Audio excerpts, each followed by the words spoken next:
کہ گرے ہوئے پیسے بعض اوقات روڈ سے مل جاتے ہیں یا کوئی زیور مل جاتا ہے، اس کا کیا حکم ہوگا؟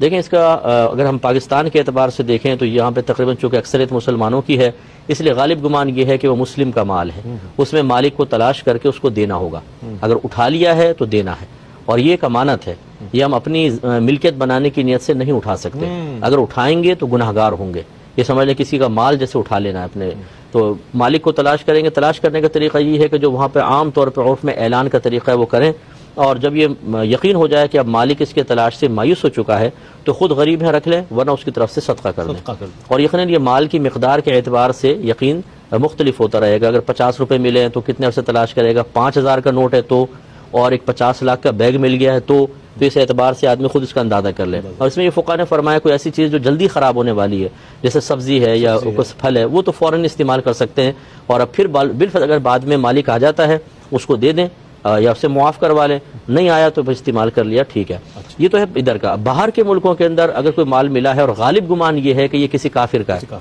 تو کافر کا مال دھوکے اور جھوٹ کے علاوہ جیسے بھی ملے وہ مال مباح ہے، پھر تلاش کر کے دینا کوئی واجب یا ضروری نہیں ہے، لیکن اگر قیمتی شے ہے اور ہم یہ چاہتے ہیں کہ مسلمان یا اسلام کا اچھا امیج قائم ہو تو اچھا ہے مالک کو تلاش کر کے دیں، وہ خوش ہوگا کہ بھئی اسلام کی بہت اچھی تعلیم ہے، تو یہ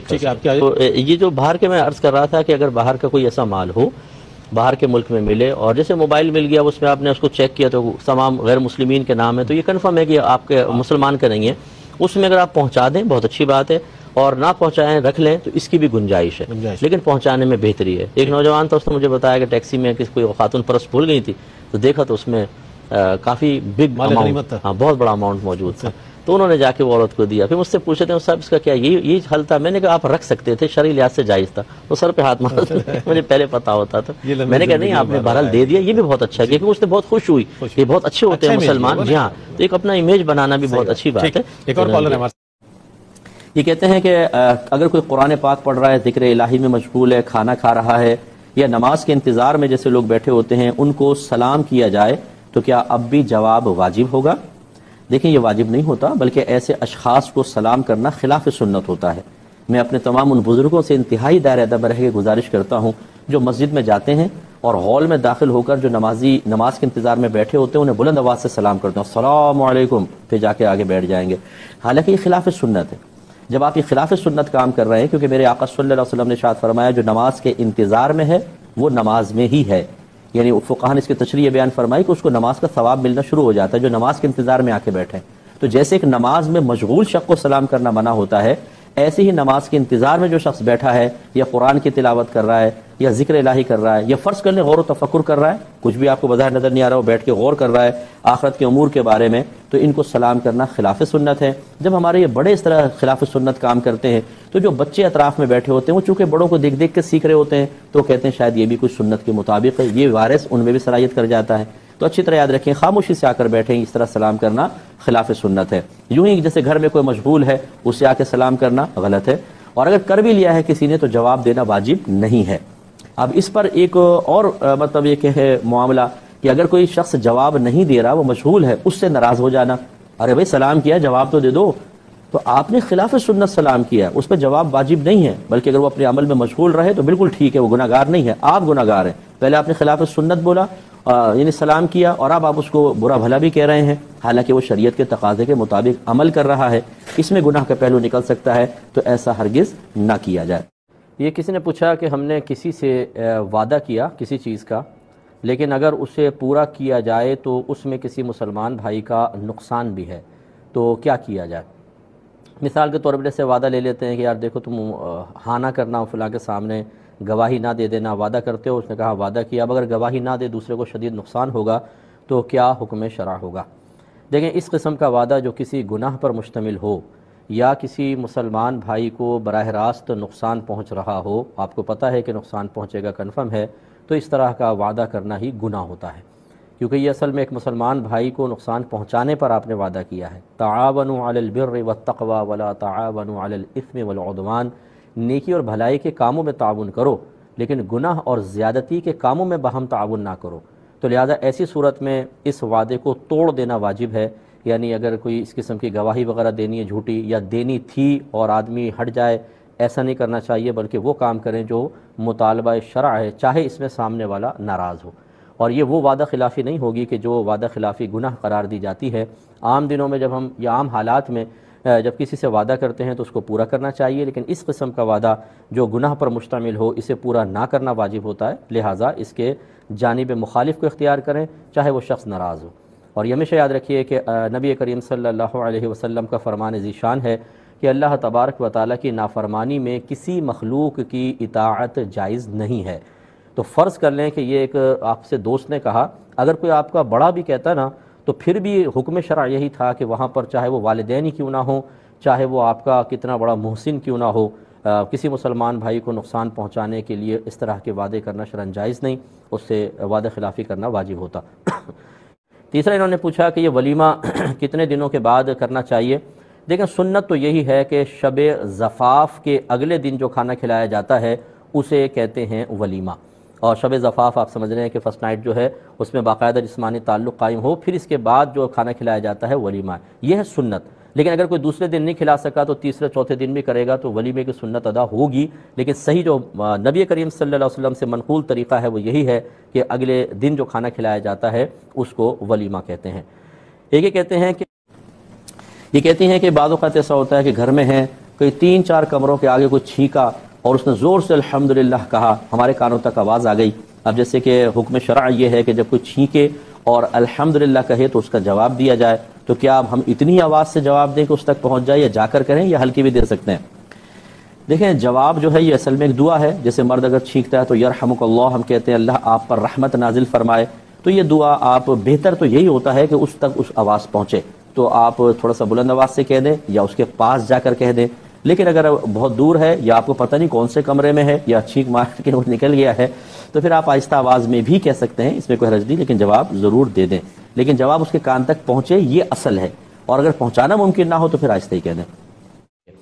اگر یہ کہتے ہیں کہ اگر رزق اللہ کے ذمہ کرم پر ہے تو لوگ بھوکے کیوں مر جاتے ہیں؟ جنگی علاقوں میں بچے بیار و مددگار ہوتے ہیں، ان کا کیا قصور ہے؟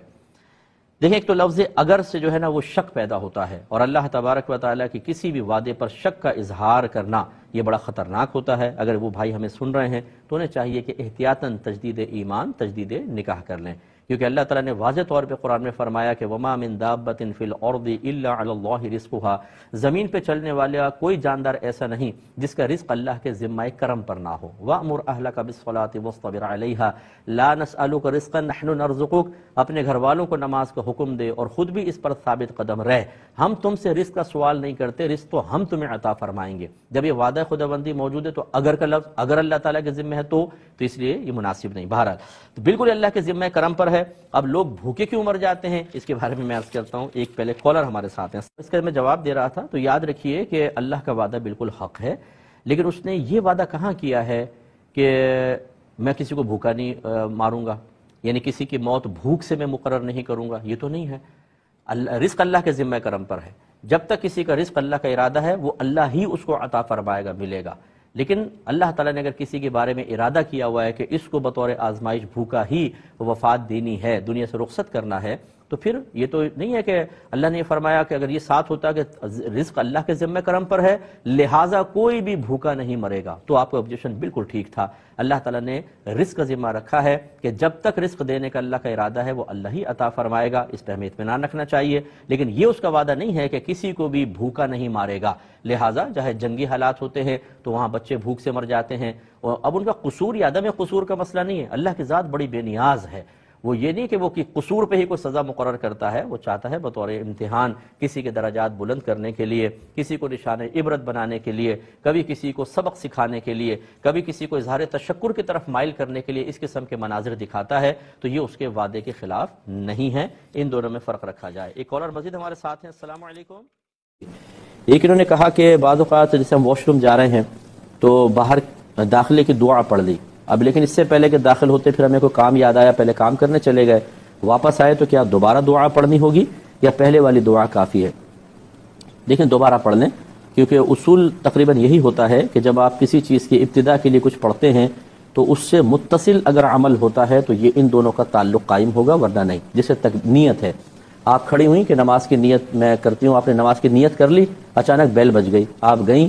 کھول کر واپس آئیں، تو وہ پہلی نیت کافی نہیں ہوگی، جدید نیت کرنی ہوگی تاکہ عمل اس کے ساتھ متصل ہو۔ اسی طرح آپ نے دعا پڑھی ہے اور پھر آپ کسی کام پہ چلی گئیں تو دوبارہ پڑھیں تاکہ اگلا عمل اس سے متصل ہو، تو یہ دعا گویا کہ اسی کے لیے کہلائے، تو دوبارہ پڑھ لیں، اور اس میں کوئی اتنا بڑا ٹائم بھی نہیں لگتا ہے، نہ محنت لگتی ہے۔ ایک کالر ایک یہ کویشچن کیا تھا ابھی بہن نے، بچے نے کیا کہ ہمارے ہاں ایسا قبرستان ہے کہ وہاں پر عموماً چھت گر جاتی ہے، نرم زمین ہے، مٹی ہے، تو وہ کہتے ہیں بعض اوقات تو ایسا کرتے ہیں مردے کو رکھ کے اوپر تک مٹی بھر دیتے ہیں، کیا یہ صحیح ہے؟ تو ایسا بالکل شرعاً جائز نہیں ہے۔ جب اس طرح کی، یہ تو بالکل ناجائز صورت ہے، یقین یاد رکھیں۔ اس کا طریقہ کار یہ ہوگا، جب اس قسم کا معاملہ ہو نا تو پھر اندر ایک دیوار کھڑی کریں، یعنی 4 دیواریں کھڑی کر لیں، باکس بنا لیں اینٹوں کا، اور پھر وہ مردے کو رکھ کر ان اینٹوں کے اوپر جب آپ سلیب رکھیں گے، اس کے اوپر مٹی ڈالیں گے، انشاءاللہ کبھی نہیں بیٹھے گی۔ فقہا نے ویسے تو اندر سے قبر کو پکا کرنا منع فرمایا، لیکن اس طرح کی جو زمین ہے، کچی زمین ہے، نرم زمین ہے، یا گیلی زمین ہے کہ پانی آ جاتا ہے رس کے، وہاں تو باقاعدہ آپ پلاسٹر والی زمین دیواریں بنائیں تاکہ اس سے رس کر اندر نہ آ سکے، مضبوط قسم کی دیواریں بنا کر اس میں، یعنی وہ ہو گڑھے کے اندر ہی مردے کو اندر رکھ کر اوپر سے بند کریں، پھر اوپر وہ تھوڑی سی مٹی ڈال دیجئے، تو اس طرح کا معاملہ کریں۔ لیکن یہ بالکل غلط ہے کہ پوری کی پوری قبر، یعنی مردے کے اوپر مٹی ڈال کر اوپر تک اس کو بھر دیا جائے، یہ طریقہ بالکل خلاف شرع اور غیر مناسب، اور مردے کے لیے انتہائی باعث تکلیف ہے۔ ایک یہ کہتے ہیں کہ عورت کا کسی بہن کا بچہ فوت ہو گیا، تو کہتے ہیں ہمارے خاندان میں ایسا ہے کہ اس عورت سے پرہیز کرتے ہیں، اس سے ملنے نہیں جانے دیتے عورتوں کو، اور جو نئی بچیاں ہوتی ہیں، یعنی کنواری بچیاں یا جو نئی شادی شدہ ہیں، اور اسی طرح جو حاملہ عورتیں ہیں، انہیں کہتے ہیں اس کے سائے سے بھی بچنا، اس کا سایہ پڑ گیا تو نحوست ہو جائے گی، کیا حکم شرع ہوگا؟ دیکھیں، جو اس قسم کی باتیں کہہ کے کسی کی دل آزاری کا سبب بنتے ہیں، یہ دل آزاری نہ بھی ہو پھر بھی اس توہم پرستی میں مبتلا ہیں، وہ گناہ گار ہو رہے ہیں، کیونکہ نبی کریم صلی اللہ علیہ وسلم کے فرمان ذیشان کے مطابق چیزوں سے بدشگونی لینا اور کسی چیز کو از خود منحوس قرار دینا یہ شرعاً جائز نہیں ہے۔ اب اگر کوئی لیتا ہے تو گویا کہ نبی کریم صلی اللہ علیہ وسلم کے حکم کی نافرمانی کر رہا ہے، تو یہ مطلب غلط ہمارے یہاں چیزیں معروف ہو گئی ہیں کہ کسی عورت کا بچہ فوت ہو گیا تو پہلی غم میں ہے، اور پھر عورتوں کا اشارے دیکھ کر اور ان کی باتیں کانوں تک پہنچ جائیں کہ یہ منحوس ہے، اس کے پاس نہ جاؤ، کس قدر اس کے دل آزاری کا سبب بنے گا۔ اس لیے ایسی عورتوں کو خدا کا خوف کرنا چاہیے، اور بالکل اس میں کوئی نحوست کا پہلو نہیں ہے۔ ہم نے آپ کو بارہا بتایا، ہمارے مذہب اسلام کی روح سے کسی چیز میں از خود کوئی نحوست نہیں ہوتی، کسی کی شکل منحوس ہے جی، کسی کا وجود منحوس ہے، کوئی جگہ منحوس ہے، کوئی مکان منحوس ہے، نو، ہماری شریعت بالکل اس کو منع کرتی ہے۔ اس لیے جن خواتین نے ایسا کیا انہیں اللہ کی بارگاہ میں توبہ کرنی چاہیے۔ اب آپ خود سوچئے کہ ہاسپٹلس کے اندر جو نرسیں ہوتی ہیں، ڈاکٹرز ہوتی ہیں، لیڈی ڈاکٹرز، اب وہ عورت کا بچہ فوت ہوا، اس کا مطلب وہ سب تو اس نحوست کی شکار ہو جائیں گی، کیونکہ سائے بھی پڑیں گے، خدمت بھی کر رہی ہیں، قریب بھی ہو رہے ہیں، اس لیے ذرا اس دقیانوسی پن سے باہر نکلنا کیجیے۔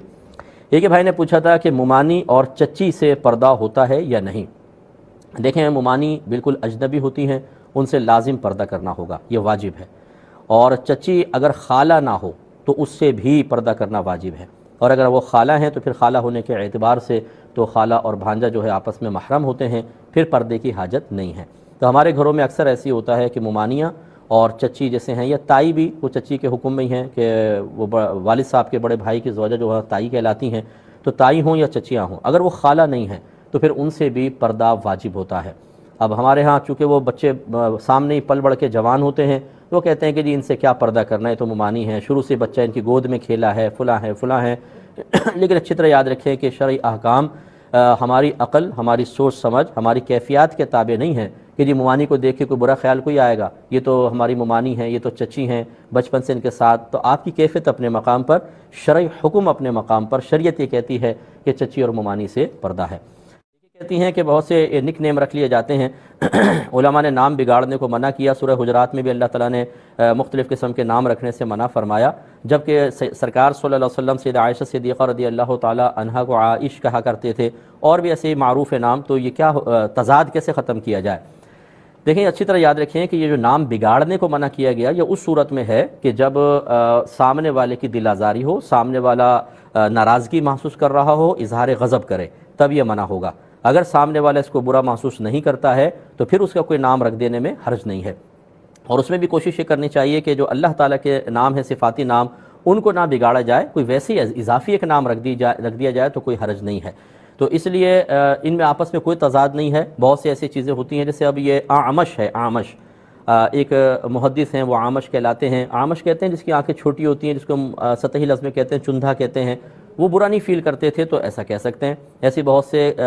تھوڑا سیاہی مائل رنگ ہوتا ہے اور وہ معروف ہوتے ہیں علاقے میں، ان کو کالو یا کالا کہہ دیتے ہیں، تو کوئی حرج نہیں اگر وہ برا نہیں مانتا، بلکہ وہ تو مطلب چل رہا ہے سب، تو اس طرح کے نام منع نہیں ہے۔ منع اس وقت ہوں گے یا جہاں ممانعت ہے اس سے مراد یہ ہے کہ ایسا نام رکھنا کہ سامنے والا مذاق کا نشانہ بنے، اس کی دل آزاری ہو، وہ ناراض ہوتا ہو، وہ منع ہوتا ہے۔ یہ کہتے ہیں سنا ہے کہ جب ہم خرید و فروخت کرتے ہیں تو قیمت کم کروانا حسنین کریمین کی سنت ہے، کیا یہ ٹھیک ہے؟ تو بالکل یہ صحیح ہے، بلکہ یہ ہمارے بزرگ کی سنت ہے۔ ہمارے اکابرین کو ایسا نہیں تھا کہ جا کے دھوکہ کھا لیا کرتے تھے، بارگیننگ کرتے تھے باقاعدہ، پھر کسی مناسب قیمت پر مطمئن ہو کر اس چیز کو لیا کرتے تھے، تو اچھا ہے۔ بعض اوقات سامنے والا جو ہے وہ جان بوجھ کر زیادہ قیمت بتاتا ہے، اسے پتہ ہے کہ گاہک تھوڑا سا کم ضرور کروائے گا، تو وہ اضافی بتاتا ہے، تو اس میں کوئی حرج نہیں ہے، کم کروانا اچھی بات ہے۔ اور کہتے ہیں کہ مہنگے داموں خریدنا کسی امیر سے، اگر مہنگے داموں کسی امیر شخص سے آپ کچھ خرید رہے ہیں تو کسی نے کہا کہ یہ گویا کہ اپنا پیسہ ضائع کرنا ہے،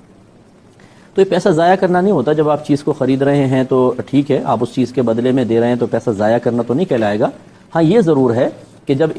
وہی چیز آپ کو کسی ایک مارکیٹ سے مثال کے طور پر سستی مل سکتی ہے، لیکن آپ جان بوجھ کر کسی اور مارکیٹ سے خریدتے ہیں جس سے وہ مہنگی ملتی ہے،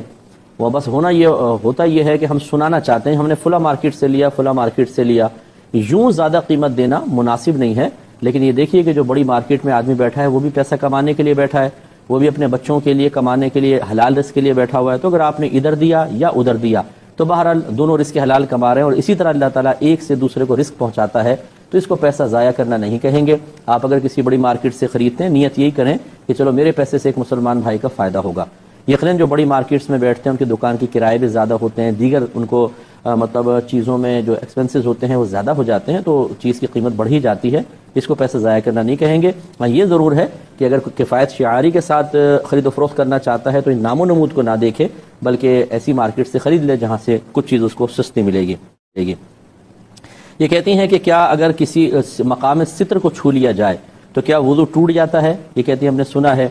تو اگر بچے کو مطلب اس کے صفائی وغیرہ کروا رہے ہیں تو کیا اس سے بھی ماں کا وضو ٹوٹ جائے گا؟ دیکھیں اس سے وضو ٹوٹنے کا کوئی تعلق نہیں ہے، یہ بلکہ ایک صحابی نے نبی کریم صلی اللہ علیہ وسلم سے بالکل بعینی یہی کویسچن کیا، تو میرے آقا صلی اللہ علیہ وسلم نے ارشاد فرمایا کہ مقام ستر بھی تو آپ کے جسم کے باقی حصوں کی طرح ایک حصہ ہے، یعنی اس کو چھونے سے کوئی وضو پہ کوئی فرق نہیں پڑتا، بلا ضرورت چھونا نہیں چاہیے، لیکن کوئی اس سے فرق نہیں پڑتا۔ اس طرح سے ماں بچے کو دھلا رہی ہے، اگر فرض کر لیں کوئی نجاست لگ بھی جاتی ہے وضو نہیں ٹوٹے گا، صرف اتنے حصے کو پاک کر لیں بس، ٹھیک ہے، وضو اپنی جگہ پر قائم رہے گا۔ یہ کہتے ہیں کہ ان کی والدہ نماز پڑھ رہی تھی، کوئی سامنے آ کے غلطی سے بیٹھ گیا تو انہوں نے حالت نماز میں ہی تھوڑی سی جائے نماز کو سرکا لیا تاکہ سامنے نہ ہو، کیا حکم شرع ہوگا؟ دیکھیں اگر عمل قلیل سے ایسا کیا ہے تو بالکل ٹھیک ہے۔ عمل قلیل کا مطلب یہ ہوتا ہے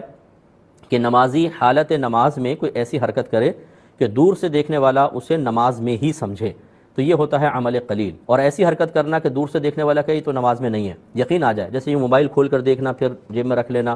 یہ جب تک وہ موبائل ہاتھ میں لے کے یوز کر رہا ہے دور سے دیکھنے والا سمجھے گا نماز میں نہیں، اسے عمل کثیر کہتے ہیں۔ عمل کثیر سے نماز فاسد ہو جاتی ہے، عمل قلیل سے نہیں ہوتی ہے۔ پھر یہ عمل قلیل اگر بلا ضرورت ہو تو مکروہ ہوتا ہے، اور ضرورت کے تحت جیسے والدہ نے کیا تو بلا شبہ جائز ہے۔ تو اگر وہ تھوڑا سا اس طرح سرکی ہیں عمل قلیل سے تو اس کی بالکل گنجائش ہے، اس میں کوئی حرج نہیں ہے۔ یہ کہتی ہیں کبھی ہم ایک نماز پڑھ رہے ہوتے ہیں جس سے سنت پڑھ لیں، اب فرض پڑھنے والے ہیں تو وہاں شور شرابہ ہو گیا تو ہم جگہ تبدیل کر کے فرض پڑھ لیتے ہیں، کیا اس طرح نمازوں کے لیے جگہ بدل سکتے ہیں؟ بالکل بدل سکتے ہیں، بلکہ تو نبی کریم صلی اللہ علیہ وسلم کی اکثر سنت ہے کہ آپ گھر پہ سنت ادا کر کے فرائض مسجد میں آ کے پڑھتے تھے، اور کبھی فرض پڑھنے کے بعد سنن وغیرہ اپنے حجرے میں جا کے پڑھا کرتے تھے، تو جگہ بدلنے سے کوئی فرق نہیں پڑتا ہے، کر سکتے ہیں۔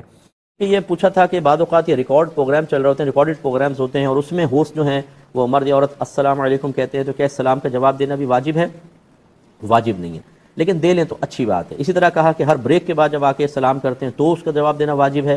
وہ بھی اگر ریکارڈڈ ہے تو واجب نہیں۔ ہاں اب ہے لائیو پروگرام، لائیو بالکل ایسا ہے جیسے آپ اور ہم آمنے سامنے بیٹھے بات کر رہے ہوں، تو جب کوئی مرد ہوسٹ ہے اور وہ کرتا ہے سلام کرتا ہے تو عورت پر جواب اتنی آواز سے تو واجب نہیں ہوتا نا کہ کان تک پہنچے تو ہلکی سے آواز جواب میں دے لے، اور مرد جو ہے وہ کم از کم اتنی آواز سے کہ اپنے کان تک سن جائے، بہنے بھی دیں تو اچھا ہے، ثواب اچھا ملے گا۔ تو یہ ہو سکتا ہے کہ آپ لائیو کے اندر تو ہم وجوب کا حکم دے سکتے ہیں کیونکہ وہ لائیو کویسچن کر رہا ہے، ریکارڈڈ کا الگ حکم ہوتا ہے، لیکن ریکارڈڈ کے لیے بالکل کوئی پابندی نہیں ہے۔ ایک یہ کہتی ہیں کہ خاتون کے پاس کوئی نئی مسواک نہ ہو تو جو پرانی مسواکیں ہم مطلب استعمال کے بعد رکھ دیتے ہیں کہ اب وہ استعمال کے قابل نہ رہیں، لیکن وہ خشک ہوتی ہیں، کیا ان کو استعمال کیا جا سکتا ہے؟ دیکھیں، پہلی بات تو یہ ہے کہ عورت کے لیے مسواک استعمال کرنے کی اجازت اسی وقت ہوگی جب اس کے مسوڑوں کو اس کے ریشے نقصان نہ پہنچائیں، کیونکہ ایک سنت یا مستحب کی ادائیگی کے لیے اپنے آپ کو تکلیف دینا یہ شرعاً منع ہوتا ہے۔ بہنوں کے مسوڑے اکثر نازک ہوتے ہیں اور اس کے ریشے بعض اوقات سخت ہوتے ہیں جو مسوڑوں کو زخمی کر دیتے ہیں۔ اس طرح اس پوزیشن میں یا اس صورتحال میں مسواک کرنا بہن کے لیے مستحب نہیں بلکہ مکروہ کے درجے میں آ جائے گا۔ اچھا، اگر فرض کر لیں مسواک ایسے جیسے زیتون کی مسواک ہوتی ہے، بڑے ہی نرم ریشے بن جاتے ہیں، اس قسم کی ہے تو بالکل چاہے نئی ہو چاہے پرانی، اس پرانی کو تھوڑا سا پانی میں گیلا کریں اور مسواک کر لیں، بہت اچھی بات ہے۔ اور اگر مسواک میسر نہیں ہے یا سخت ہے تو بہنیں اپنی انگلی بھی دانتوں پہ پھیر لیں تو انشاءاللہ ان کو ثواب مل جائے گا۔ ایک بات یاد رکھیے گا، ایک ہے سواک، ایک ہے مسواک۔ سواک کا مطلب ہوتا ہے ملنا، دانتوں کو ملنا ایک الگ مستقل سنت ہے، اور اس ملنے کے لیے لکڑی کا استعمال جس کو مسواک کہتے ہیں، سواک کا آلہ، یہ ایک الگ چیز ہے، یہ دو سنتیں ہیں۔ فرض کر لیں اگر آپ کو یہ لکڑی نہیں ملتی ہے تو آپ اگر برش سے بھی کرتے ہیں تو سواک تو پایا گیا، انگلی سے بھی کرتے ہیں سواک پایا گیا، تو اس لیے گناہگار نہیں ہوں گے۔ ہاں، افضل یہ ہے کہ چونکہ میرے آقا صلی اللہ علیہ وسلم نے لکڑی کی مسواک استعمال کی اور اس کے دیگر یقینی سی بات ہے طبی فوائد بھی ہوں گے، تو اسی کو استعمال کرنا چاہیے، برش کی موجودگی میں بھی کر لیں۔ لیکن اگر بہنوں کو اگر تکلیف ہوتی ہے اس سے یا یہ نہیں ہے تو برش اس کے قائم مقام سواک کے اعتبار سے، سواک کا مطلب ملنا ہی مطلوب شرع ہے، کیونکہ اصل میں تغیر جو منہ کے اندر ہو گیا ہو اسے دور کرنا یا صفائی کے لیے یا ویسی سنت کی ادائیگی کی نیت سے کرنا تو وہ سواک سے تمام مقاصد پورے ہوتے ہیں، تو وہ کر سکتے ہیں۔ امید ہے کہ آپ تھوڑا سا احاطہ کریں گی اور غور کریں گی تو سمجھ میں آئے گا۔ ایک یہ دنداسے کے بارے میں پوچھا، دنداسا جو ہے عموماً دانت کو صاف کرنے کے لیے کم اور زینت کے لیے زیادہ خواتین کرتی ہیں، تو یہ مسواک کے قائم مقام نہیں ہو سکتا، یہ کیونکہ خصوصاً صفائی کے لیے متعین نہیں ہوا بلکہ وہ زیادہ تھوڑا مطلب کہ زینت بناتی ہیں، ہونٹ بھی ذرا لال وال ہو جاتے ہیں، اس لیے مرد کے لیے اس طرح کا دنداسہ استعمال کرنا کہ جس سے اس کے ہونٹ لال ہو جائیں اور زینت سی محسوس ہو وہ مکروہ ہوگا، ان کو اجتناب کرنا چاہیے۔ تو بہرحال یہ مسواک کے قائم مقام نہیں ہے، مسواک علیحدہ استعمال کرنی چاہیے۔ کہتے ہیں کہ سنا ہے کہ اگر کوئی حالت احرام میں ہو تو وہ چاہے باہر نکلنے والا ہو حالت احرام سے نہ اپنے بال کاٹ سکتا ہے نہ کسی دوسرے محرم کے بال کاٹ سکتا ہے، کیا یہ صحیح مسئلہ ہے؟ یہ بالکل غلط مسئلہ ہے۔ جب تک آپ باہر نکلنے کا ارادہ نہ رکھتے ہوں، یعنی وہ وقت نہ آیا ہو، تو پھر تو اپنے بال بھی کاٹنا یہ غلط ہوگا اور دوسرے کے بھی غلط ہوگا۔ لیکن جب آپ باہر عمرہ ادا کر لیا سب کچھ، اب آ گئی حلق یا قصر کی باری، تو ایسی صورتحال میں خود اپنے بال بھی کاٹ سکتے ہیں، جیسے بہت سے مشین لے جاتے ہیں وہ پھیر لیتے ہیں، اور اسی طرح ایک شخص محرم ہے وہ دوسرے محرم کے بھی بال کاٹ سکتا ہے، اس میں کوئی خرابی نہیں ہے اور کوئی دم وغیرہ لازم نہیں آئے گا۔ لہذا جس نے یہ کہا کہ ایسا نہیں کر سکتے ہیں وہ گناہگار ہوگا۔ اس لیے ہم اکثر گزارش کرتے ہیں کہ اپنے قیاس سے، اپنی عقل سے، اپنی سمجھ کے مطابق ہرگز مسئلہ بیان نہ کریں، بلکہ جو فقہائے اسلام نے لکھا یا پھر کوئی ایسے مفتی صاحب جو مسائل پر گہری نظر رکھتے ہوں، یہ ان کو اجازت ہوتی ہے کہ یہ بعض اوقات فقہائے کرام کے بیان کردہ مسائل کے خلاف بھی جا سکتے ہیں۔ وہ اصل میں خلاف نہیں جا رہے ہوتے بلکہ آپ کو ایک صرف مسئلہ معلوم ہوتا ہے، انہیں پتہ ہوتا ہے کہ اس کے جانب مخالف بھی ایک مسئلہ موجود ہے جو بوقت ضرورت عوام کو بتایا جا سکتا ہے، تو پھر وہ بعض اوقات سائل کے سامنے والے کے حالت کا اعتبار کرتے ہوئے وہ نہیں بتاتے جو مشہور مسئلہ ہے، بلکہ وہ بتاتے ہیں جو غیر مشہور ہوتا ہے۔ اس کو ہم کہتے ہیں راجح قول، اس کو کہتے ہیں مرجوح قول، اسے کہتے ہیں مفتہ بھی، اسے کہتے ہیں غیر مفتہ بھی قول۔ تو یہ پھر الگ بات ہے کہ یہ میں اس لیے یہ بات عرض کر رہا ہوں، یہ ہو سکتا ہے کہ آپ کبھی کسی سے مسئلہ معلوم کریں، کتابوں میں الگ مسئلہ لکھا ہو، لیکن کوئی اچھے جید آپ کے علاقے کے مفتی صاحب ہیں وہ اس کے جسٹ اپوزٹ مسئلہ بیان کریں، تو یہ نہیں ہے کہ آپ ان سے بدظن ہوں۔ تو اس لیے دو چیزیں ضروری ہوتی ہیں کہ جب بھی آپ کو کوئی مسئلہ درپیش ہو آپ علماء سے معلوم کریں، اگر وہ کتابوں میں لکھا ہوا ہی مسئلہ بتا رہے ہیں جس کو مفتبی قول میں کہہ رہا ہوں، ٹھیک ہے، اگر وہ اچھے مجتہد مفتی صاحب ہیں، یعنی وصف اجتہاد ان کو حاصل ہے کہ زمانے کے تغیر اور تبدل کے اعتبار سے مسائل کی تبدیلی پر ان کی گہری نگاہ ہے اور وہ آپ کو جانب مخالف بتا رہے ہیں، تو آپ ان پہ بالکل اعتماد کر سکتے ہیں۔ لیکن یہ طریقہ کار غلط ہے کہ خود قیاس کرنا، خود سوچنا کہ یار دیکھو نا حالت احرام میں ہے کیسے کاٹ سکے گا، تو بھی منع ہوگا۔ آپ اپنی جتنی بھی سوچ استعمال کر لیں، چونکہ آپ اس فیلڈ کے نہیں ہیں اس لیے آپ کی سوچ و فکر میں رزلٹ کے اعتبار سے بہت بڑی خرابی پیدا ہو سکتی ہے، اس لیے جنہوں نے ایسا کہا انہیں توبہ کرنی چاہیے ہی نہ آئے۔ یہ کہتے ہیں کہ بعض اوقات بچے کند ذہن ہوتے ہیں لیکن والدین ان کو اچھے مہنگے اسکولوں میں داخل کروا دیتے ہیں اور وہ بچے پڑھ کر نہیں دیتے، ان کا کوئی رزلٹ نہیں نکلتا، تو شرعاً ان کی اتنی بھاری فیسیں ادا کرنا کیسا ہے؟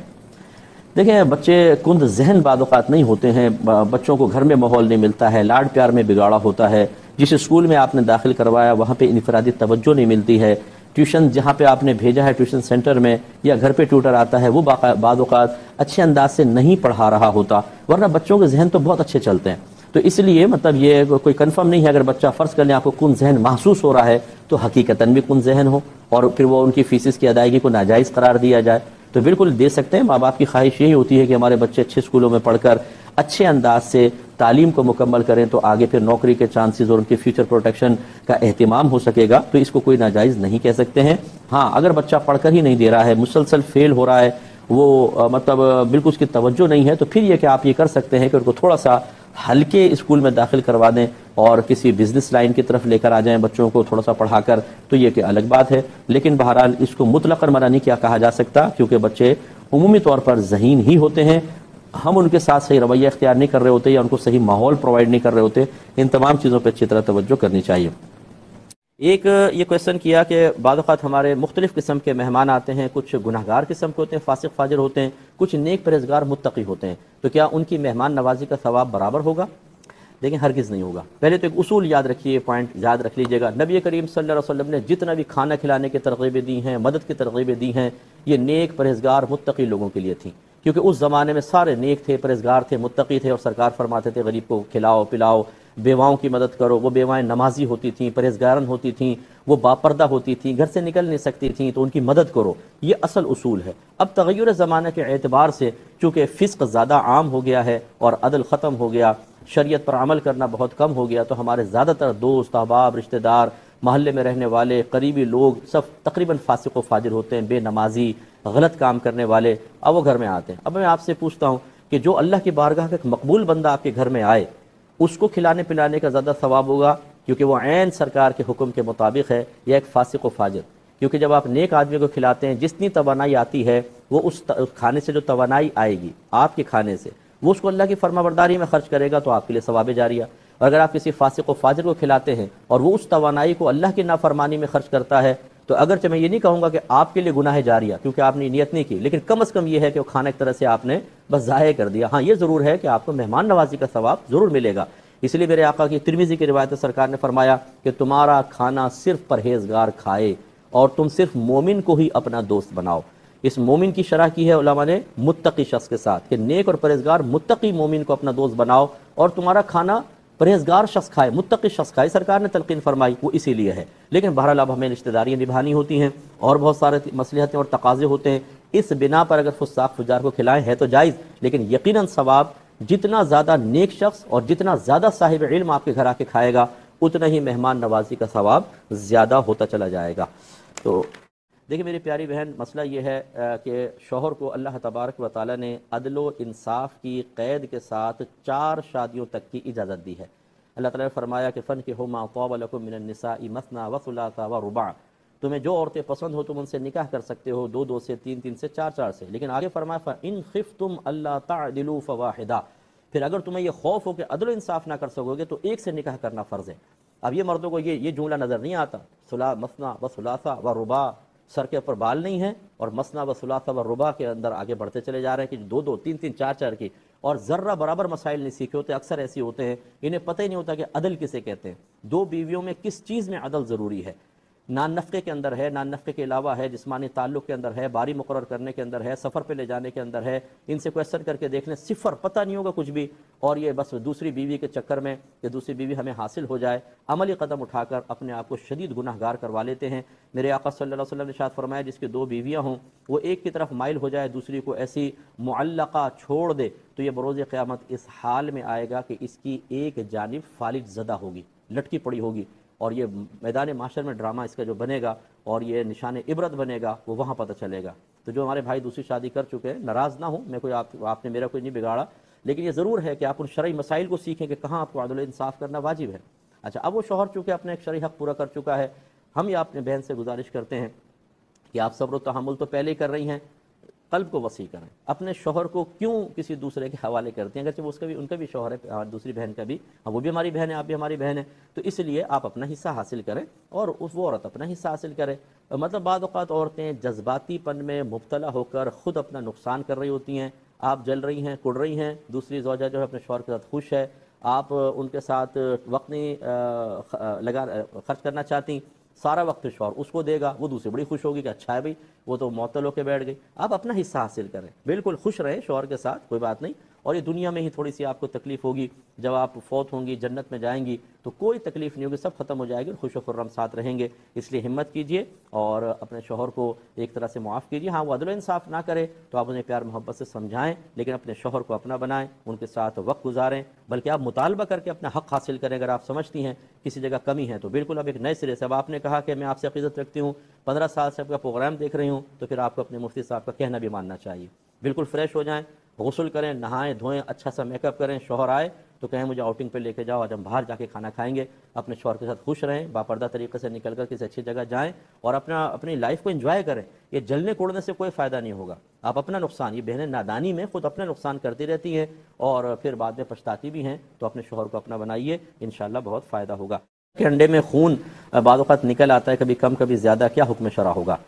دیکھیں ہر وہ چیز کہ جس میں بلڈ مکمل طور پہ سرائیت کر کے اس کا حصہ نہیں بنتا، اس کا حکم علیحدہ ہوتا ہے۔ ایک تو پانی ہے کہ ایک قطرہ آپ اس میں بلڈ ڈال دیں، ایک دم وہ حل ہو جائے گا اور پتہ ہی نہیں چلے گا کہ کہاں گیا، تو ہم ٹوٹل پانی کو، اگر وہ کم پانی ہے 10 سے کم ہے تو ہم اس کو ٹوٹل ناپاک قرار دیں گے۔ ایسے ہنڈیا کے اندر شوربے میں ایک قطرہ خون گر گیا تو اس میں بھی چونکہ خون فوراً غائب ہو جائے گا اور پتہ ہی نہیں چلے گا، اور وہ اس میں سرائیت بھی کر جائے گا کیونکہ وہ مایا ہے، لیکوڈ ہے، تو سارا کا سارا ناپاک۔ لیکن انڈے کا مسئلہ یہ ہے کہ اس میں جب آپ کھولتے ہیں تو ایک جگہ مخصوص آپ کو خون نظر آتا ہے جو پورے انڈے میں سرائیت نہیں کیا ہوتا، تو آپ اتنا حصہ نکال کر باقی انڈے کو استعمال کر سکتے ہیں، چاہے وہ کم ہو یا زیادہ، اس کا استعمال آپ کے لیے بالکل صحیح ہوگا۔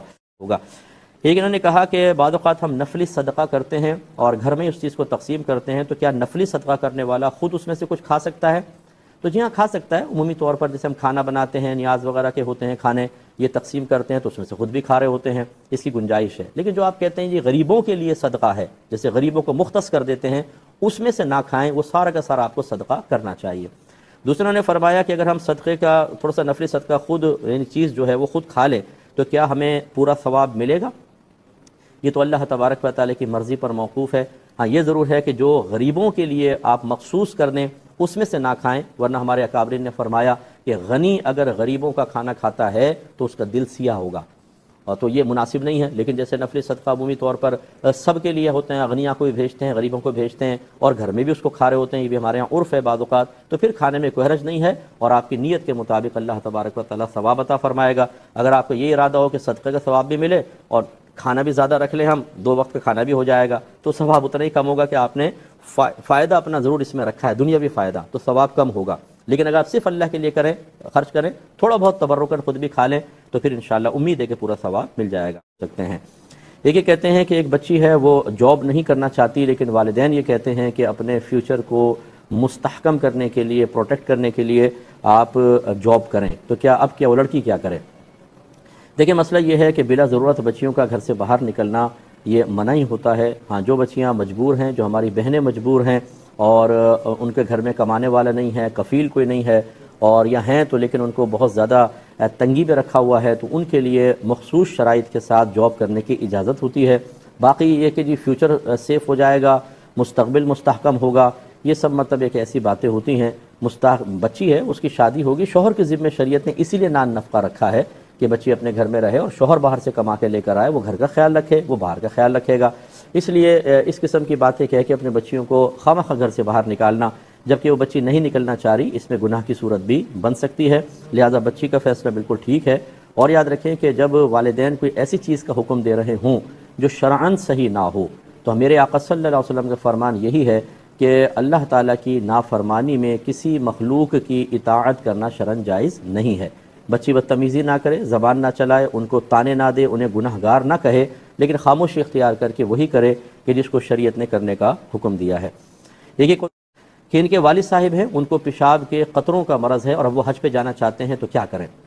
دیکھیں ایسے لوگوں کے لیے شرعی حکم یہ ہوتا ہے کہ آپ مطلب جب طواف کرنے لگیں خاص طور پر تو جا کر تازہ وضو کر لیں، اس کے بعد کوئی کپڑا اندر باندھ لیں، جیسے لنگوٹ کسنا کہتے ہیں نا، اس طریقے سے باندھ لیں تاکہ اگر فرض کر لیں قطرے نکلیں تو اسی میں جذب ہو جائیں۔ اور ان کے ساتھ چونکہ شرعی عذر ہے، اگر ایسے مریض ہے کہ بار بار قطرے آتے ہیں اور طہارت قائم ہی نہیں رہتی، تو پھر یہ اسی حالت میں مسجد میں جا سکتے ہیں اور طواف کریں، اسی حالت میں نماز بھی پڑھ سکتے ہیں، کیونکہ یہ شرعی معذور ہیں۔ اور بہتر یہ ہے کہ جیسے طواف کر لیا، اس ایک دفعہ وضو کر کے کتنے بھی قطرے آتے رہیں، اگلا جب طواف کریں یا ایک نماز اس میں پڑھ لی، اگلی نماز پڑھنے لگیں، اس کپڑے کو نکال دیں، دوسرا کپڑا رکھ لیں، ٹھیک ہے نا، لگوٹ ایسے 2-4 کپڑے لے جائیں تو اس کو دھو کے رکھ لیں، بعد میں پھر اس کو اس طرح کنٹینیوسلی استعمال کرتے رہیں۔ کچھ اور پھر کویسچن تھے، وہ باب قراءۃ فاتحۃ الکتاب علی الجنازہ، یعنی نماز جنازہ میں سورہ فاتحہ پڑھنے کا باب۔ الحمد شریف نماز جنازہ میں پڑھیں گے یا نہیں، یہ اس کا باب ہے۔ امام شافعی رحمۃ اللہ علیہ کے نزدیک جنازے میں سورہ فاتحہ پڑھی جائے گی، جبکہ احناف اس کا انکار کرتے ہیں۔ تو پھر ہمیں عوام کے لیے ایک دفعہ گزارش کرتا ہوں کہ ہماری عوام یہ سمجھتی ہے، چونکہ دلائل تو ان کے پیش نظر ہوتے نہیں ہیں، اقوال آتے ہیں کہ بھئی اس قول میں امام اعظم یہ فرماتے ہیں، یہ اس چیز کے بارے میں امام اعظم کا قول یہ ہے، امام شافعی رحمۃ اللہ علیہ کا قول یہ ہے، اور دونوں اقوال بظاہر ایک دوسرے سے ٹکرا رہے ہوتے ہیں۔ تو ہماری عوام کا کام یہی ہوتا ہے بس کہ وہ یہ تحقیق کی طرف تو نہیں آتے کہ بھئی ان کے دلائل کیا ہیں، یا دونوں اپنی اپنی جگہ دلیل کے اعتبار سے صحیح ہیں، بلکہ وہ فوراً اپنی جان چھڑانے کے لیے بھئی یہ مولوی تو لڑتے رہتے ہیں، یار کوئی ایسی چیز نہیں جس میں اختلاف نہ کرے۔ تو ان کو سمجھانے کے لیے عرض کر رہا ہوں کہ ابھی آپ چند حدیثیں دیکھیں گے، میں آپ کو عرض کروں گا احناف کی بھی دلیل ہیں اور امام شافعی کی بھی ہیں، اور دونوں اپنے اپنے دلائل کے مطابق وہ کہتے ہیں سورہ فاتحہ پڑھنی چاہیے، یہ کہتے ہیں سورہ فاتحہ نہیں پڑھنی چاہیے۔ تو لہٰذا اب ہوتا یہ ہے کہ اگر یہ دو امام اپنے اپنا قول بیان نہ کرتے، فرض کر لیں، اور آپ کے میرے سامنے یہ تمام احادیث رکھ دی جاتی، تو میں سوال کرتا ہوں ایسے حضرات سے جو ان ائمہ پہ اعتراض کرتے ہیں کہ بتائیے آپ کیا کرتے؟ کچھ حدیثیں یہ کہہ رہی ہیں، کچھ حدیثیں یہ ہیں، صحابہ کا عمل اس طرف یہ ہے، اس طرف یہ ہے، تابعین کا عمل مختلف ہے، پھر کیا کریں گے کہ ایک کو غلط دوسرے کو صحیح کہیں گے؟ یہ جرات تو کوئی بھی نہیں کر سکتا، یا دونوں کو ہی صحیح کہیں گے؟ جب دونوں کو صحیح کہیں گے تو وہی تو ہم کہہ رہے ہیں کہ امام شافعی رحمۃ اللہ علیہ نے ایک حدیث کو اختیار کیا، امام اعظم ابو حنیفہ رضی اللہ تعالیٰ عنہ نے دوسری کو اختیار کیا، دونوں اپنے اپنے مقام پر ٹھیک ہیں، لیکن عوام الناس کو یہ اختیار نہیں ہوتا کہ وہ از خود جس حدیث پہ جب چاہے عمل کر لیں، کیونکہ اس کی پیچیدگیاں اور عمل کرنے کی شرائط ان کے پیش نظر نہیں ہوتی۔ تو اس لیے پھر حکم دیا گیا کہ ہر شخص اپنے امام کی پیروی کرے، ہر مختلف فی مسئلہ کہ جس میں احادیث یا قرآن کی آیات بظاہر ایک دوسرے سے ٹکراتی ہوئی محسوس ہوں، دلائل مختلف ہوں، اس میں حکم شرع یہی ہوتا ہے کہ ہر شخص اس امام کی پیروی کرے گا جس کو وہ فالو کرتا ہے، یا جس کو مطلب وہ اپنا امام مانتا ہے۔ امام اعظم کو ماننے والے حنفی کہلاتے ہیں، امام شافعی رحمۃ اللہ علیہ کے ماننے والے شافعی کہلاتے ہیں۔ وہ اپنے اپنے امام کی پیروی کریں، اور دونوں بالکل حق ہیں۔ اب دیکھیے ذرا اس باب میں حدیث کیا ہے۔ حدیث ہے 1335، حضرت عبداللہ بن عباس رضی اللہ تعالی عنہما کے بارے میں حضرت عبداللہ بن عوف کہتے ہیں، یہ طلحہ بن عبداللہ بن عوف یہ کہتے ہیں کہ حضرت عبداللہ بن عباس کے پیچھے ایک جنازے پر نماز پڑھی، یعنی میں نے اور ایک قوم نے، پس انہوں نے سورۃ الفاتحہ پڑھی اور فرمایا کہ تاکہ لوگ جان لیں کہ سورہ فاتحہ پڑھنا سنت ہے، یعنی انہوں نے کہا کہ میں نے اس لیے سورہ فاتحہ پڑھی تاکہ لوگ جان لیں کہ سورہ فاتحہ پڑھنا سنت ہے۔ تو اب اس حدیث سے تو بظاہر لگتا ہے کہ جی نماز جنازہ میں سورہ فاتحہ پڑھنی چاہیے، لیکن احناف کے نزدیک اور دلائل ہیں جو میں عرض کرتا ہوں۔ پہلے اسی کی توثیق میں کچھ حدیثیں یا اور کچھ اقوال دیکھ لیجئے۔ یہ سنن ترمذی کے اندر طلحہ بن عبداللہ بن عوف بیان کرتے ہیں، یہی حدیث ہے کہ حضرت عبداللہ بن عباس نے جنازے پر نماز پڑھائی، پھر سورہ فاتحہ پڑھی، تو میں نے ان سے سوال کیا۔ اب دیکھیں جو سوال کرنا ہی ثابت کرتا ہے، جنازہ تو روزانہ پڑھ رہے ہیں اور بہت سارے جنازے پڑھے ہوں گے، لیکن ابن عباس کے پیچھے جب پڑھا تو سورہ فاتحہ، اور وہ انہوں نے جہر سے پڑھی تبھی آپ کو سنائی دی، تو آپ نے پھر کویسچن کیا یہ کیوں پڑھی آپ نے؟ تو یہ پوچھنا ہی یہ ظاہر کرتا ہے کہ اس وقت بھی مختلف مسئلے چل رہے تھے یا مختلف عمل چل رہا تھا۔ کچھ جیسے عبداللہ بن عباس ایک بہت بڑے مجتہد ہیں، ایسے عبداللہ بن مسعود ہیں، یہ بہت بڑے مجتہد، تو ہو سکتا ہے عبداللہ بن مسعود جو ہیں، امام اعظم اکثر عبداللہ بن مسعود رضی اللہ تعالیٰ عنہ کی احادیث لیتے ہیں، وہ نہیں پڑھتے تھے تو انہوں نے پہلے ان کے پیچھے پڑھی ہوگی۔ اب عبداللہ بن عباس کے پیچھے آپ پڑھی تو ادھر سورہ فاتحہ پڑھ رہے ہیں، تو اسی لیے پھر کویسچن کیا، ورنہ اگر یہ رائٹ سلسلہ ہوتا اور مختلف ہی بالکل نہ ہوتا تو پھر سوال کرنے کی ضرورت ہی نہیں تھی۔ تو انہوں نے کہا کہ یہ سنت ہے اس لیے میں پڑھ رہا ہوں۔ دوسرا ایک اور روایت میں ہے کہ طلحہ بن عبداللہ بن عوف بیان کرتے ہیں کہ میں نے حضرت عبداللہ بن عباس کے پیچھے نماز جنازہ پڑھی تو انہوں نے بلند آواز سے سورہ فاتحہ پڑھی اور ایک سورت پڑھی حتیٰ کہ ہم کو سنایا، یعنی جہر سے۔ اب اس میں دیکھیں سورہ فاتحہ بھی، اس کے ساتھ ایک اور سورت پڑھی اور ہمیں بلند آواز سے پڑھ کر سنایا۔ جب وہ فارغ ہو گئے تو میں نے ان کا ہاتھ پکڑ کر ان سے سوال کیا تو انہوں نے کہا کہ یہ سنت اور حق ہے۔ یہ سنن نسائی کی روایت ہے۔ اسی طرح سنن ابن ماجہ میں ہے کہ حضرت ام شریک انصاریہ بیان کرتی ہیں کہ ہمیں رسول اللہ صلی اللہ علیہ وسلم نے حکم دیا کہ ہم نماز جنازہ میں سورہ فاتحہ پڑھیں، تو یہ ایک روایت ان سے بھی آ گئی۔ حضرت ابو امامہ رضی اللہ تعالیٰ عنہ سے روایت ہے کہ نماز جنازہ میں سنت یہ ہے کہ پہلی تکبیر کے بعد سورہ فاتحہ پڑھی جائے، پھر 3 تکبیریں لگائی جائیں اور آخر میں سلام پھیرا جائے۔ یہ سنن نسائی کی روایت ہے،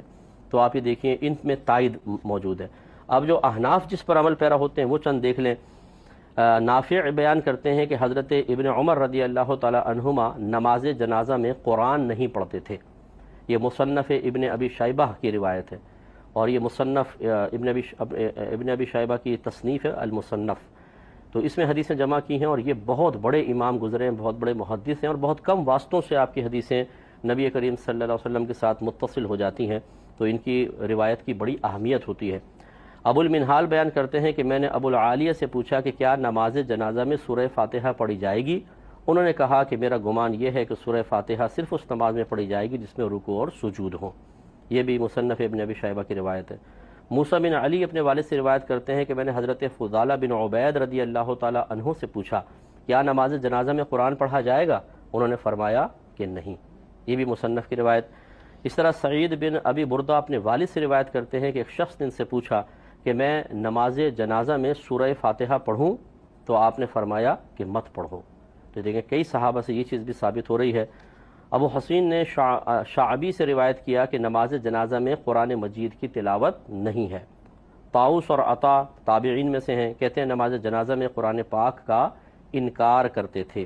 بکر بن عبداللہ یہ بھی تابعین میں سے ہیں، کہتے ہیں کہ مجھے نماز جنازہ میں قرآن پڑھنے کا علم نہیں، یعنی کہنے کا مطلب یہ کہ میرے پاس کوئی ایسی حدیث نہیں آئی کہ جس میں مجھے یہ علم حاصل ہوا ہو کہ سورہ فاتحہ پڑھی جائے گی۔ تو اس کا مطلب ہے کہ اتنے بڑے امام کے سامنے جب کوئی ایسی حدیث نہیں آئی تو عمل اسی پر اس زمانے میں آپ کے اطراف میں رہا کہ سورہ فاتحہ وغیرہ نماز جنازہ میں نہ پڑھی جائے۔ تو اس سے یہ معلوم ہوا کہ مختلف ہی مسئلہ ہے۔ ہم احناف ہیں، حنفی جب پڑھے گا تو میں نے آپ کو بتا ہی دیا پہلی تکبیر کے بعد صرف ثنا پڑھے گا اور خاموش ہو جائے گا، اگر مطلب امام ابھی پڑھ رہے ہیں تو خاموش۔ دوسری تکبیر لگے گی درود ابراہیمی پڑھ لے، تیسری تکبیر لگے گی تو پھر میت کے لیے دعا ہے، اور چوتھی تکبیر کے بعد کچھ پڑھنا نہیں ہے، ہاتھ کھول کر سلام پھیر دینا ہے، یہ بس ہوتا ہے۔ یہ ضروری ہے کہ جب آپ نماز جنازہ ادا کریں تو 4 تکبیریں اس میں ہیں اور چاروں کی چاروں ضروری ہوتی ہیں، تو اتنی آواز کم از کم اپنے رکھیں کہ آپ کے اپنے کان اپنی آواز کو سن لیں، یہ ذہن میں رکھیں، یہ ضروری ہوتا ہے۔ جہاں کہیں شریعت نے یہ فرمایا کہ کہو یا پڑھو، چاہے وہ طلاق میں ہے، قربانی کرتے وقت ہے، نکاح کرتے وقت ہے، نماز میں آپ اکیلے بھی پڑھ رہے ہوں تو قرات کرنی ہوتی ہے، اتنی آواز ضروری ہوتی ہے کہ آپ کے کان سن لیں۔ اب جس چیز کا پڑھنا فرض ہے، لازم ہے، اگر اس میں آواز کان تک نہ پہنچی تو کہا جائے گا کہ آپ نے فرض پورا نہیں کیا۔ اگر کسی چیز کا پڑھنا واجب ہے اور تو سمجھ لیں اس میں کان تک آواز پہنچانا بھی واجب ہوگا، اگر آپ نہیں پہنچائیں گے تو ترک واجب ہوا، عبادت ہو جائے گی لیکن ناقص ہوگی اور اس کو دوبارہ دہرانا ہوگا۔ اور اگر آپ نے کسی چیز کا پڑھنا سنت تھا تو اس میں اتنی آواز سنت ہے کہ کانوں تک آواز پہنچے، اگر نہیں پہنچائی تو ترک سنت ہوا، فرض بھی ادا ہو جائے گا، نقص بھی اتنا زیادہ نہیں ہے لیکن ثواب میں کمی آئے گی۔ اس عبادت کو دوبارہ لوٹانے کی حاجت نہیں ہے لیکن بہرحال ثواب میں کمی آئی، تو اس لیے نماز جنازہ میں چاروں تکبیروں میں اتنی آواز کان تک پہنچانا ضروری ہے کہ تاکہ آپ سن لیں، تاکہ آپ کی نماز ہو۔ پھر جو اس میں پڑھنا ہے وہ سنت ہے، اتنی آواز آپ بڑھا کر اپنے کانوں تک پہنچائیں کہ تاکہ سنت بھی ادا ہو جائے۔ اس میں حدیث نمبر 1381 نمبر ہے، اور راوی حضرت انس بن مالک رضی اللہ تعالی عنہ ہیں۔ وہ کہتے ہیں کہ رسول اللہ صلی اللہ علیہ وسلم نے ارشاد فرمایا، لوگوں میں سے جس مسلمان کے 3 نابالغ بچے فوت ہو گئے اس کو اللہ تعالی جنت میں داخل کر دے گا، ان پر اپنی رحمت کے فضل کی وجہ سے۔ سمجھانا یہ مقصود ہے، یہ حدیث امام بخاری استدلال اس سے یہ کر رہے ہیں کہ جب ان چھوٹے بچوں کی وجہ سے ان کے ماں باپ جنت میں چلے جائیں گے تو پھر بچے تو بدرجہ اولیٰ جنت میں جائیں گے۔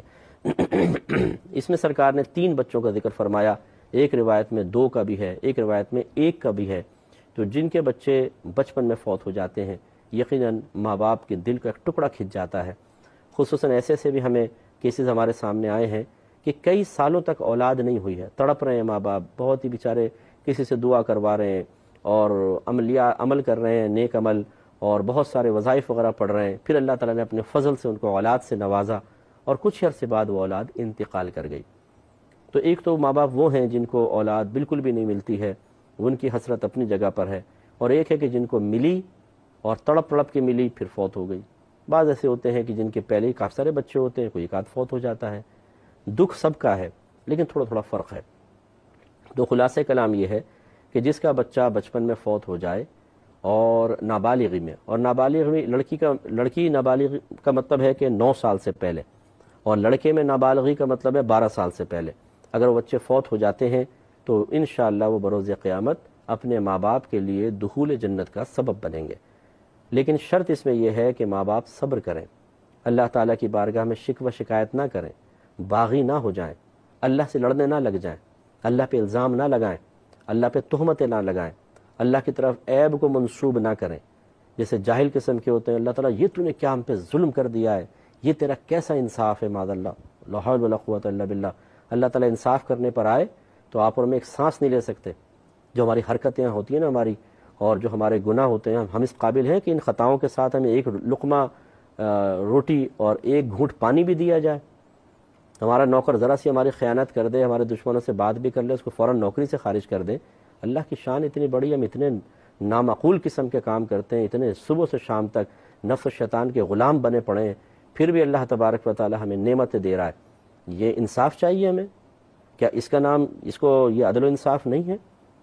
معاذ اللہ ثم معاذ اللہ، ایک نعمت اگر اللہ تعالیٰ، اور اللہ کو کیا حاجت ہے بتائیں، کسی کا بچہ لے کے اللہ تعالیٰ کو کوئی فائدہ ہوگا؟ یقینی سی بات ہے، دنیا دار العمل ہے۔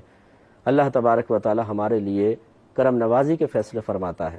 ہو سکتا ہے یہ بچہ زندہ رہتا، ہو سکتا ہے تو نافرمان بنتا اللہ تعالیٰ کا اور زیادہ برائی کی طرف آتا، ہو سکتا ہے یہ ماں باپ اپنے کسی عمل سے جنت میں نہ جا سکتے، اللہ تعالیٰ نے بچے کو وفات عطا فرمائی، یہ بچہ آفتوں سے بچ گیا، ہو سکتا ہے بڑا ہو کے معاذ اللہ ایمان سے خارج ہو جاتا، لیکن یہ جنت میں جائے گا بچہ، اور یہ ماں باپ بھی جنت میں چلے جائیں گے۔ اتنا بڑا اللہ کا فضل ہے، اس کو ہمیں سمجھنا چاہیے۔ پھر بھی جن کے بچے فوت ہوئے، ہمیں ان سے ہمدردی ہے، اللہ تعالیٰ ان کو مزید صبر کی توفیق عطا فرمائے۔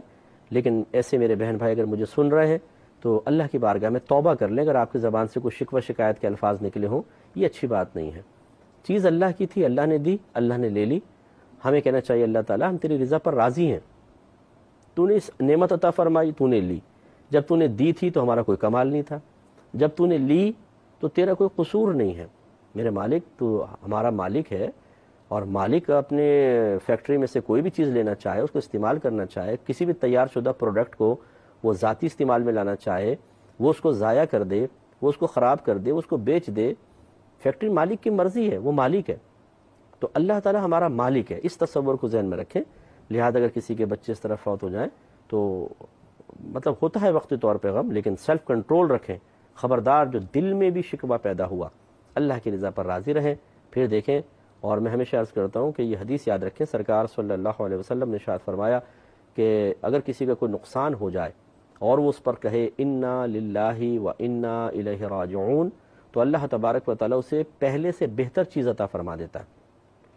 کامل یقین رکھیں، اور ایسا کوئی بھی نقصان ہو اس پہ یہ آپ ترجیع اس کو کہتے ہیں پڑھیں تو انشاءاللہ اللہ تعالیٰ برکت سے نوازے گا۔ تو اس لیے یہ بڑی پیاری حدیث ہے، مسلمانوں کے بچے انشاءاللہ جنت میں ہوں گے، کیونکہ ان بچوں کی وجہ سے ان کے ماں باپ جنت میں جائیں گے۔ اگلے باب کی طرف آتے ہیں، باب اذا نام ولم یصلی بال الشیطان فی اذنہ، جو شخص سو جائے اور نماز نہ پڑھے تو شیطان اس کے کان میں پیشاب کر دیتا ہے۔ بتاؤ اب کتنے کان ایسے ہیں مسلمانوں کے جو کموڈ بنے ہوئے شیطان کے لیے، روزانہ وہ آ کے یہیں پہ آگے پیشاب کر جاتا۔ 1144 نمبر حدیث پاک ہے، حضرت عبداللہ رضی اللہ تعالی عنہ بیان کرتے ہیں کہ نبی کریم صلی اللہ علیہ وسلم کے سامنے ایک شخص کا ذکر کیا گیا تو پس بتایا گیا کہ وہ شخص صبح تک سوتا رہتا ہے، اور یقیناً یہ کوئی صحابی نہیں ہوں گے، کیونکہ صحابی تو جماعت ترک نہیں کرتے تھے، نماز چھوڑنا تو بہت دور کی بات ہے۔ تو یہ شخص صبح تک سوتا رہتا ہے، نماز کے لیے نہیں اٹھتا۔ آپ نے فرمایا کہ شیطان اس کے کان میں پیشاب کر دیتا ہے۔ معلوم یہ ہوا کہ جو صبح تک سوتا رہے، نماز نہ پڑھے، اب چاہے وہ عشاء کی آپ لے لیں گئی کہ عشاء نہیں پڑھی اور صبح تک سوتا رہا حتیٰ کہ فجر کا وقت شروع ہو گیا، نماز قضا ہو گئی، یا خاص فجر کی لے لیں، تو میرے آقا صلی اللہ علیہ وسلم نے ایک ایسی چیز کا ذکر فرمایا کہ اگر ہم اس پہ غور کریں تو بڑی کراہت ہے کہ شیطان ہمارے کان میں پیشاب کر دے. اب یہاں پر بھی علماء کرام وہی دو رائے رکھتے ہیں کہ بعض نے کہا یہ اپنی حقیقت پر ہے کہ شیطان ایسے شخص کے کان میں پیشاب کر دیتا ہے، لیکن اس پیشاب کی حقیقت ہمیں محسوس نہیں ہوتی، حصی طور پہ ہمیں محسوس نہیں ہوتا کہ صبح صبح کان گیلا ہو رہا ہے، انگلی ڈالے تو یہ شیطان نے پیشاب کر دیا، ایسا تو نہیں ہوتا عموماً، بلکہ یہ پیشاب وہ کر جاتا ہے اور ہمیں محسوس نہیں ہوتا ہے. لیکن بہرحال شیطان کا پیشاب سے کان تو گندا ہوتا ہے. اور یا پھر مراد ہے اس فعل کی قباحت کا ذکر کہ حقیقتاً شیطان آ کے پیشاب نہیں کرتا، لیکن سرکار کے کہنے کا مطلب یہ ہے کہ یہ اتنا برا ہے گویا کہ شیطان آ کے کان میں پیشاب کر دے. جیسے ہم بعض اوقات کہتے ہیں اس چیز کو ہاتھ نہ لگاؤ، یہ تو بالکل ایسا جیسے تم نے پیشاب میں ہاتھ ڈال دیا. تو یہ تشبیہ دی ہے سرکار نے ایک اس فعل کی برائی اور قباحت کو بیان کرنے کے لیے کہ اگر کوئی شخص سوتا رہے اور نماز نہ پڑھے تو گویا کہ وہ ایسا ہے کہ اس کے کان میں شیطان نے پیشاب کر دیا ہے. اب چاہے یہاں بیان حقیقت ہو یا تشبیہ مراد ہو، لیکن بہرحال یہ تو کنفرم ہے کہ نبی کریم صلی اللہ علیہ وسلم اس عمل کی برائی کا ذکر فرمانا چاہتے ہیں. اور جس عمل کو میرے آقا صلی اللہ علیہ وسلم برا کہہ دے تو محبت رسول کا تقاضا یہ ہے جس کو محبوب برا سمجھے ہم بھی اس کو برا سمجھے، اور جس کو محبوب اچھا سمجھے ہم بھی اس کو اچھا سمجھے. محبت کا تقاضا تو یہ ہے. لیکن ہمارا عشق رسول ماشاءاللہ ایسا زبردست ہے کہ جہاں کھانے پینے کا موقع ملے، جہاں پہ کوئی محنت نہ کرنی پڑے، مطلب محنت اس طرح کی کہ استقامت سے شرعی احکام پر عمل پیرا ہو، ویسے بھاگ دوڑ کروا لیں. میں نے نوجوانوں کو دیکھا بڑی بھاگ دوڑ کریں گے، بھاگیں گے، دوڑیں گے، بھاری بھاری سیڑھیاں اٹھائیں گے، سب کچھ کریں گے، کیونکہ اس میں بھی حفظ نفس ہوتا ہے، نفس کو بڑا سکون ملتا ہے، اس کو مزہ آتا ہے ان کاموں کے اندر. تو مراد میری وہ ہے کہ اگر کوئی واقعی سرکار سے محبت رکھتا ہے تو پھر محبوب جس چیز کو محبوب رکھے تو بس اس کو آدمی پورا کرے. لیکن ہمارا معاملہ یہ ہے کہ ہم یہ نہیں دیکھتے کہ اللہ تعالیٰ اس کے رسول کیا چاہتے ہیں، بلکہ ہم یہ دیکھتے ہیں کہ کن کاموں کو ہم چاہتے ہیں اور انہیں پھر ہم بس عشق رسول کی علامت قرار دے دیتے ہیں. محبت رسول کی، چاہے وہ نہ فرض نہ واجب نہ سنت ہو، مستحبات میں سے کوئی چیز یا مباح ہوتے ہیں، نہ گناہ نہ ثواب، اور ان معاملات پر ہم عمل پیرا ہو کر یہ سمجھتے ہیں کہ اللہ تعالیٰ اس کے رسول کی کامل رضا حاصل کرنے میں کامیاب ہو جائیں گے. بارہا میں نے سمجھایا کہ جب تک انسان فرائض، واجبات اور سنن موقدہ پر عامل نہ ہو، اسی طرح حرام، مکروہ تحریمی اور سنت موقدہ کا ترک جس کو اصاعت کہتے ہیں ان سے اجتناب نہ کرے، وہ کبھی کامل نہیں ہو سکتا.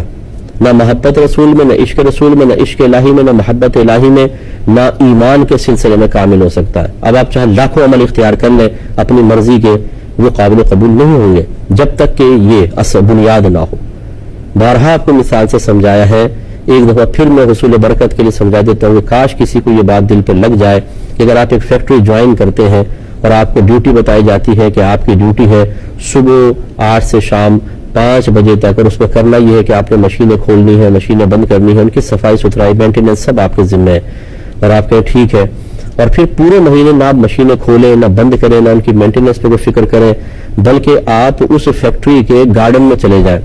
اور دیکھیں گھاس خراب ہو رہی ہے، پودے نہیں ہیں اور درخت سوکھ گئے ہیں، پھر رنگ دیکھیں تو رنگ بڑا خراب سا، پھر ٹائلیں دیکھیں تو اس کی پالش ختم ہے اور وہ گھس گئی ہے بہت زیادہ، تو آپ نے پھر مزدوروں کو بلا کر ٹائلوں کے اوپر پالش کروا رہے ہیں، چمکوا رہے ہیں، گارڈن میں مالی لگا دیے تاکہ گارڈن میں گھاس آ جائے، پودے لگ جائیں، پورے مہینے اس کام میں نکال دیا اور فیکٹری میں کلر وغیرہ کرا دیا. اب جب مہینے کے بعد مالک آئے گا اور اس نے آ کر دیکھا کہ مشینیں بند پڑی ہیں، ان میں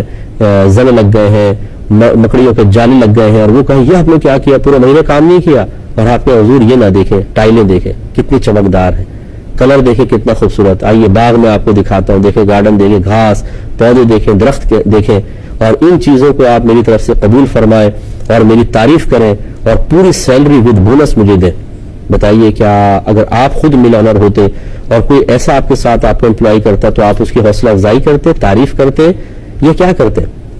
تو جو کیا کرتے وہ کرتے آپ اس کے ساتھ. یقینی سی بات ہے کہ جو کام تمہیں سپورٹ کیا گیا وہ تم نے نہیں کیا، ان کاموں میں لگ گئے کہ میں ان سے خوش ہو جاؤں گا، بھائی میرا کام تو یہ ہے، میں نے ڈیوٹی تو یہ تمہیں دی تھی، بس بلا تمثیل. اسی طریقے سے اللہ تعالیٰ اس کے رسول نے 3 کام کرنے کا حکم دیا، فرائض، واجبات، سنن موقدہ، ان میں بالکل کوتاہی نہ کرو، اور 3 امور سے بچنے کا حکم دیا، حرام نہ کرو، مکروہ تحریمی، اصاعت، یہ نہیں ہونا چاہیے، یہ ڈیوٹی ہے. اس کے بعد پھر بقیہ کام جو ہے وہ مستحبات میں آتے ہیں. اب ہم نے دیکھا ہے کہ جو محبت کا دعویٰ کرتے ہیں، عشق کا دعویٰ کرتے ہیں، وہ ان 6 امور میں بڑے کمزور ہوتے ہیں، نیچے شیر ہوتے ہیں، دیگر معمولات میں لگے ہوں گے، اور اب یہ بالکل ایسا جیسے کام کر کے ڈیوٹی پوری نہ کریں اور یہ پھر اللہ کی بارگاہ میں پیش کر کے کہیں اللہ تعالیٰ اس کے بدلے میں جنت دے دے۔ سوچئے ذرا، میں حکم نہیں لگا رہا ہوں کہ اگر آپ فرض واجب سنت موقع وغیرہ چھوڑیں گے، حرام مکروہ تحریمی ساتھ کا ارتکاب کریں گے تو ضرور جہنم میں جائیں گے۔ اللہ کے اوپر موقوف ہے، وہ آپ کا رب ہے، آپ جانے، آپ کا رب جانے۔ لیکن یہ معاملہ تو نہیں ہے اللہ تعالیٰ کے تمام قوانین کو نظر انداز کر کے ہم کہیں کہ میرے ساتھ ضرور اچھا ہوگا۔ تو میں آپ کے بارے میں یا کسی کے بارے میں، اپنے بارے میں بھی میں کوئی حتمی حکم نہیں دے سکتا ہوں کہ میں ضرور جنت میں جاؤں گا یا اللہ نہ کرے، خدا نہ کرے میں ضرور جہنم میں جاؤں گا، نہیں، اللہ ہی بہتر جانتا ہے۔ لیکن میری ذمہ داری یہ ہے کہ جو مجھے ڈیوٹی دی گئی ہے میں اس کو کروں، جس کے لیے مجھے انعامات دیے گئے ہیں، جس کے لیے مجھے بینیفٹس دیے گئے ہیں، مجھے آنکھیں دی ہیں، ہاتھ دیے ہیں، پیر دیے ہیں، زبان دی ہے، پیسہ دیا ہے، بیوی بچے دیے، ماں باپ دیے، آزاد ملک دیا، مجھے مومن بنایا، اپنے نبی کی امت میں پیدا کیا اور مجھے محبت رسول رکھنے والا بنایا۔ یہ تمام امور دیے اس لیے گئے تھے کہ اب اللہ کی ڈیوٹی پوری کرو، تو میں ان کو غلط کاموں میں کیسے لگا دوں اور کیسے ہم اللہ کی ڈیوٹی کو چھوڑ دیں؟ اس لیے مجھے یہ کرنا پڑے گا، اور کرنے کے بعد پھر میں اللہ سے اس نظر قائم رکھوں کہ اللہ تعالیٰ مجھے ضرور جہنم سے انشاءاللہ بچائے گا، جنت میں ڈالے گا۔ لیکن ڈیوٹی پوری نہ کریں اور آپ کسی آفس میں بیٹھ کے، کسی روم میں بیٹھ کے سوچتے رہے اب جب پورا مہینہ ختم ہوگا تو مالک مجھے بلائے گا، بڑی بھاری تنخواہ ہوگی اور ساتھ ساتھ بہت سارے بینیفٹس ملیں گے اور کتنے میرے مسائل حل ہو جائیں گے، اور پورے مہینے ڈیوٹی نہ کریں، کیسے آپ کو مل جائے گی سیلری؟ تھوڑی سی توجہ کریں، اللہ تعالیٰ ہمیں سمجھنے کی توفیق عطا فرمائے، آمین۔ وآخر دعوانا